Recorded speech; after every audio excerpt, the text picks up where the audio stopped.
Wacana reshuffle menteri makin santer digaungkan, bahkan oleh presiden dan wakil presiden. Wakil presiden pun berujar bahwa menteri yang kena reshuffle punya kinerja kurang bagus. Semakin jelas lagi, tenaga ahli utama kantor staf kepresidenan atau KSP, Ali Mukhtar Ngabalin, berujar Jokowi akan lakukan reshuffle bulan Januari 2023 dan meminta bahwa menteri yang kena reshuffle nantinya tidak marah. Oleh karena itu, elit Partai Nasdem bereaksi keras dan mengaku isu itu bukan lagi kabar angin. Nasdem sudah siap melawan.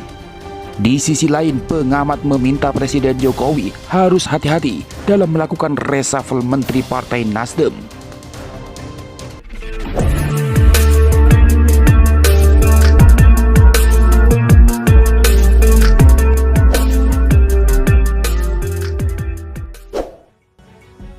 Viral, isu reshuffle kabinet semakin menguat dan disebut-sebut akan berdampak pada menteri-menteri dari Partai Nasdem.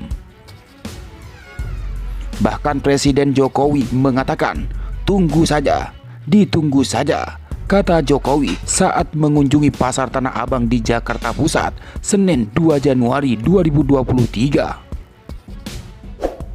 Oleh sebab itu, elit Partai Nasdem bereaksi.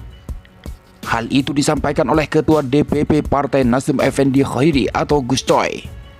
Ia menyebut isu perombakan atau reshuffle kabinet oleh Presiden Joko Widodo bukan sekedar kabar angin. Gus Coy pun mengaku Partai Nasdem sudah siap jika nantinya ada menterinya yang direshuffle oleh Jokowi. Bagi Nasdem gak ada masalah. Kabar itu bukan kabar angin atau memang kabar beneran, kata Gus Coy di Kopi Politik, Jakarta Selatan, Sabtu 7 Januari 2023, dikutip dari Tribun News. Nah, tapi kita sudah siap semua. Kita diajak siap setiap mengambil keputusan. Itu kita sudah memikirkan resikonya, keuntungannya. Itu sudah dihitung plus minusnya, jadi gak ada masalah, katanya.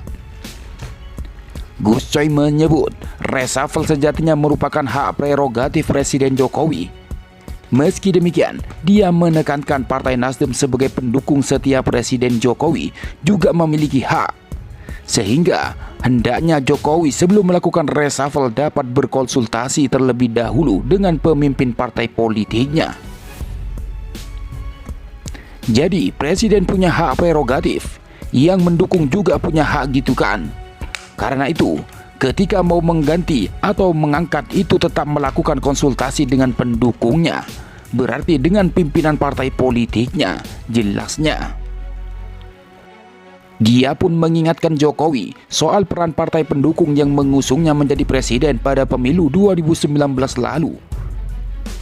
Jokowi, lanjut Gus Coy, tidak akan bisa menjadi presiden jika tidak ada dukungan partai pengusung.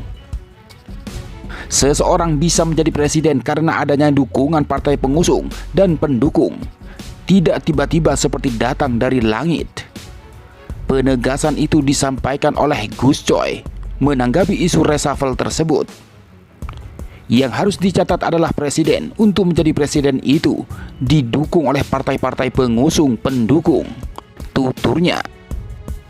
Dia jadi presiden tidak ujuk-ujuk, tidak tiba-tiba, tidak datang dari langit, atau dalam bahasa agama itu kun fayakun, jadilah maka jadi, itu tidak, lanjutnya. Oleh sebab itu, Gus Coy meminta Presiden Jokowi untuk mengingat peran partai pengusung saat terpilih menjadi presiden di Pilpres 2019 lalu. Partai Nasdem merupakan satu di antara sejumlah partai politik pengusung dan pendukung yang mengusung Jokowi di Pilpres 2019 lalu. Reaksi serupa juga disampaikan oleh Wakil Ketua Umum Partai Nasdem Ahmad Ali. Ia bahkan mengaku Partai Nasdem tidak akan menemui PDIP dan Presiden Jokowi untuk menyelesaikan isu tentang reshuffle. Dia mengatakan, "Kami Partai Nasdem, bahwa hari ini kami tidak dalam posisi berbeda dengan pemerintah ya," kata Ahmad Ali saat dihubungi Kompas.com Senin 2 Januari 2023. Kami tidak sedang berbeda dengan pemerintah, karena memang itu komitmen Partai Nasdem ketika 2019. Kita berhimpun dulu di 2014. Nasdem dengan PDIP pendukung Pak Jokowi, ujarnya lagi.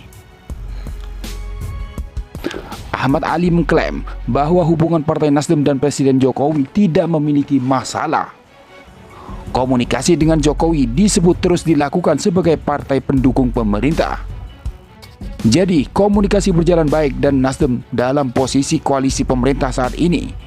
Saya pikir termasuk salah satu partai yang sangat konsisten mendukung kebijakan Presiden seperti komitmen awal, kata Ali. Anggota Komisi 3 DPR RI itu menambahkan, Nasdem sama posisinya seperti PDIP yang juga turut andil dalam mendukung Jokowi sebagai presiden pada pemilu 2014 dan 2019. Oleh karenanya, Ali menegaskan bahwa Nasdem bukan penumpang gelap yang bergabung pemerintahan di tengah jalan. Kami ini sama besarnya andilnya dengan PDIP, katakan seperti itu. Karena kami bagian dari koalisi yang sejak awal, tutup Ali. Sementara itu, menurut pengamat, Presiden Jokowi harus hati-hati soal reshuffle. Nasdem bisa diuntungkan jika bernuansa politis. Hal itu disampaikan oleh Direktur Eksekutif Indikator Politik Indonesia, Burhanuddin Muhtadi. Ia mengatakan Presiden Jokowi harus berhati-hati dalam melakukan perombakan atau reshuffle kabinet yang diperkirakan akan mengganti menteri-menteri dari Partai Nasdem. Pasalnya, menurut dia, jika Presiden menggunakan alasan politik untuk melakukan reshuffle, hal itu dapat menguntungkan Partai Nasdem. Burhanuddin menilai langkah PDI Perjuangan dan Partai Amanat Nasional atau PAN yang meminta dua menteri Partai Nasdem mengundurkan diri dari kabinet tidak bisa dilepaskan dari tarik-menarik politik di antara partai-partai pendukung Jokowi. Kalau misalnya menteri yang direshuffle merupakan menteri dari Nasdem dan publik mempersepsikan bahwa reshuffle tersebut lebih kuat nuansa politisnya, saya khawatir justru Nasdem yang mendapatkan berkahnya, ujarnya dalam Kompas Petang Kompas TV Jumat 6 Januari 2023. Oleh karena itu, Burhanuddin mengatakan Presiden Jokowi harus memiliki indikator yang jelas sehingga apabila rencana reshuffle benar-benar dilaksanakan bisa diterima oleh semua pihak. Indikator yang paling bisa diterima oleh publik dan objektif, lanjut Burhanuddin, salah satunya berdasarkan kinerja. Indikator yang kedua, kata dia, ada atau tidak menteri yang tersangkut kasus hukum selama menjabat di pemerintahan. Dengan kata lain, Burhanuddin mengatakan Jokowi harus berhati-hati terkait rencana reshuffle dan indikator yang melatar belakanginya.